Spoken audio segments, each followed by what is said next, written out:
Hello সবাইকে, আজকে নিয়ে এসেছি তোমাদের জন্য সুপার ইজি একটা মিনি ড্রয়িং। এই কারণেই বলছি যে এই ড্রয়িংটা তোমরা খুব ছোট্ট জায়গাতেও কমপ্লিট করতে পারবে।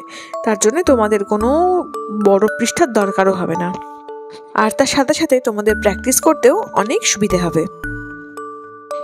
এই সার্কেলটা ড্র করার জন্য আমি পেন্সিল কম্পাস শিট ইউজ করেছি। তোমরা চাইলে যেটা মন চায় তোমাদের সুবিধা মতো ইউজ করতে পারো। তাহলে চলো ড্রয়িংটা শুরু করে দিই। ড্রয়িংটার একটা ঝলক তো তোমাদের আমি আগেই দেখিয়ে দিয়েছি। তাহলে এবার শুরু করি সবার প্রথমে এই ঝাউ গাছটা আঁকা দিয়ে। প্রথমে এই ঝাউ গাছ বা ক্রিসমাস ট্রিটা এঁকে নিলাম। এইবারে সার্কেলের ঠিক মাঝ বরাবরের থেকে সামান্য একটু নিচে একটা সোজা দাগ টেনে নিয়েছি। এবার যেহেতু এটা পাহাড়ি এলাকার স্টাইলটা করছি, তাই কিছু পাহাড় এঁকে দেব। দেখো ঠিক এইভাবে। এইবারে পাহাড় থেকে বয়ে আসা একটা নদী করে দিচ্ছি, আর সবশেষে করব একটা সূর্যমামা। এই করলাম। দেখো তাহলে আমাদের ছবিটা আঁকা একদমই কমপ্লিট হয়ে গেছে।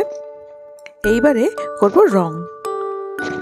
ছবিটা রং করার জন্য প্রথমে শুরুতেই আমি ফেবার ক্যাসেলের একটা পেন্সিল কালার ইউজ করছিলাম, কিন্তু রং করা শুরু করার পরে দেখলাম কালারটা মোটেই ভালো লাগছিল না পৃষ্ঠার গায়ে। তাই জন্যে আমি সেটাকে আবার চেঞ্জ করে ফেললাম। এই পেন্সিল কালারটা শুরু করার কিছুটা অংশ এরকম খুব করে ঘষাঘষি করছিলাম, দেখলাম কালারটা একটু ভালো করে পড়ছিল না। তারপরে আমি অ্যাজ ইউজুয়াল যে ডোমসের ক্রেয়ন কালার দিয়ে তোমাদেরকে ছবিগুলো এঁকে দেখাই, সেটাই আবার বের করলাম। প্রথমে সূর্যটা রঙের জন্য আমি একটুখানি অরেঞ্জ আর ক্রোম ইয়েলো ইউজ করেছি। এবার সেই ক্রোম ইয়েলোটাই সূর্যের চারিপাশে যে আভাটা বেরোয় সেটার জন্য ইউজ করেছি। এখন করছি স্কাই ব্লু। এই স্কাই ব্লু রঙটা দিয়ে যেটুকু অংশ বাকি রয়েছে সবটুকু অংশ কভার করব। কিন্তু এখানে আমি সেরকম কোনো শেড ব্যবহার করিনি, মানে এই স্কাই ব্লু এর সঙ্গে কোবাল্ট ব্লু বা অন্য কোনো কালার ইউজ করিনি। তোমরা চাইলে এরপরে একটু সামান্য সার্কেলের গায়ে সাইড থেকে কোবাল্ট ব্লু ইউজ করতে পারো। যদি রিমিস ড্রয়িং ওয়ার্ল্ডের ছবিগুলো তোমাদের ভালো লেগে থাকে তাহলে অবশ্যই সাবস্ক্রাইব করে আমার পাশে থেকো, আর ছবিগুলো কেমন লাগছে কমেন্ট করে জানিও। যদি ভালো লেগে থাকে তাহলে একটা লাইক করে দিও, আর বন্ধুদের সাথে শেয়ারও করো। তাহলে এবার করব গাছের রং। গাছের রংটা শুরু করছি প্রথমে বাঁ সাইড থেকে, কারণ সূর্যের উল্টো সাইড থেকে।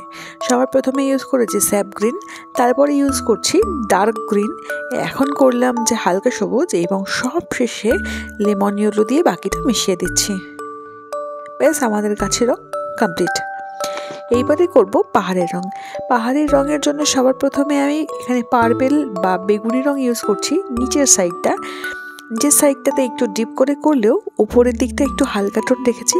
সেই হালকা টোনের সাথে পরে অন্য কালার দিয়ে মেশাবো, সেই জন্য। দেখো দুটো পাহাড়েই মোটামুটি পার্পেল কালার করে নিচ্ছি।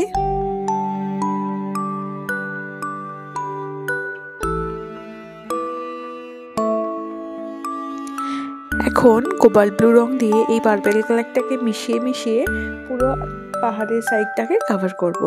কিন্তু পাহাড়ের যে চূড়া, সেই চূড়াটা একটুখানি বাদ রাখবো, মানে রং করব না, সাদাই রাখবো, কারণ ওখানটা যে বরফ জমে আছে সেই এফেক্টটা দেওয়ার জন্যে। দেখো নিচের দিকটা ডিপ ডিপ করে পার্পেল কালারের সঙ্গে মিশেছি, কিন্তু উপর দিকটা হালকা হাতে এমনি করে ছেড়ে দিলাম। দুটো পাহাড়ই সেম সেম রং করছি। এইবারে মাঠের রংটা করব, বা এই যে জমিটা দেখা যাচ্ছে সেটা রং করব। সেটা রং করার জন্য সবার প্রথমে হালকা সবুজ রংটা দিয়ে দেখো কিছুটা কিছুটা জায়গা করে নিচ্ছি। দুই পাশে সবটা জায়গা কিন্তু করব না।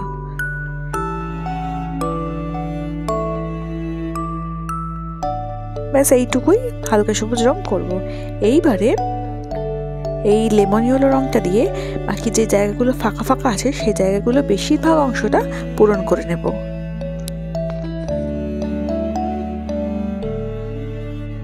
ওই পাশে তো হয়ে গেছে, এবার এই পাশেও একটুখানি লেমন ইয়েলো রং লাগিয়ে নিচ্ছি। এবারে সবশেষে মাঠের রংটা ফিনিশ করার জন্য ডিপ সবুজ রংটা দিয়ে কিছু কিছু জায়গাকে একটু হাইলাইট করছি, মানে ধরো নদীর পাশটা বা পাহাড়ের নিচের অংশগুলো কিছু কিছু জায়গায় একটু হাইলাইট করে মানে ডার্ক করে দিচ্ছি, তাহলে যাতে মাঠটা দেখতে আরো বেশি সুন্দর লাগে। করে দিচ্ছি পানসায়না গাছের গুড়ির গায়ে।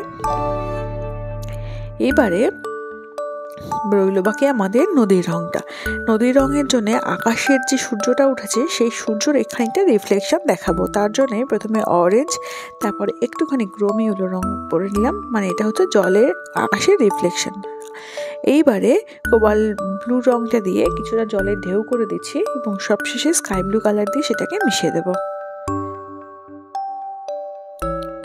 এইবারে স্কাই ব্লু কালারটা দিয়ে যেটুকু অংশ বাকি রয়েছে সবটুকু অংশ মিশিয়ে দিচ্ছি। এই ছবিটা রং করার জন্য আমি অতিরিক্ত কালার বা শেড ইউজ করিনি, যাতে তোমাদের কাছে বেশি কঠিন না মনে হয়। তো ছবিটা তোমাদের কেমন লাগলো অবশ্যই কমেন্ট করে জানিও। আর এই ছবিটার যে ফাইনাল অংশটা সেটা আমি পরে অ্যাটাচ করে দিচ্ছি, তোমরা দেখে নিও।